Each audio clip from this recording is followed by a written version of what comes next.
એકના ડબલ કરવાના બહાને બોડી લેના એક વેપારી સાથે 30 લાખની છેતરપિંડી કરનાર 4 આરોપીઓ પૈકી 3 ઝડપાયા. એક ફરાર. સિનોર પોલીસે વધુ તપાસ હાથ ધરી. શિનોર પોલીસ મથકે ફરિયાદ નોંધાવી. એકના ડબલ કરવાના બહાને બોડીના વેપારી સાથે રૂપિયાના એકના ડબલ કરી આપવાના નામે 30 લાખની છેતરપિંડી અંગે 4 વિરુદ્ધ શિનોર પોલીસ મથકે ફરિયાદ નોંધાવી.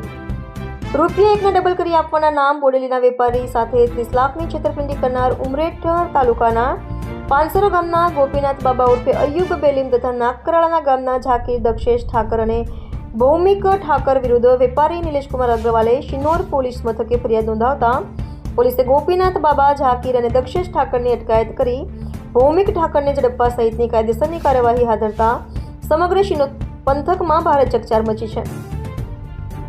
બોડેલી શિવશક્તિ સોસાયટીમાં રહેતા અને બોડેલી તથા ડભોઈ તાલુકાના ગામડાઓમાં ફરી ખેતપેદાશોની ખરીદી કરી વેપાર કરતા નિલેશકુમાર ઓમપ્રકાશ અગ્રવાલે શિનોર પોલીસ મથકે રૂપિયા એકના ડબલ કરી આપવાના નામે 30 લાખની છેતરપિંડી કરાઈ હોવાની 4 શખ્સ વિરુદ્ધ ફરિયાદ નોંધાવી છે.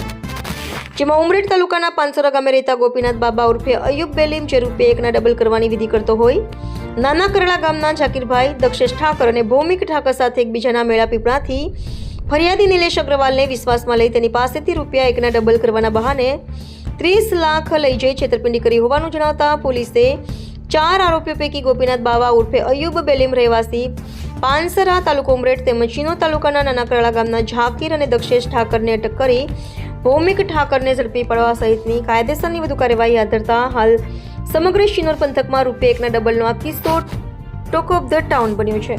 રિપોર્ટર રાહુલ પ્રજાપતિ, શિનોર.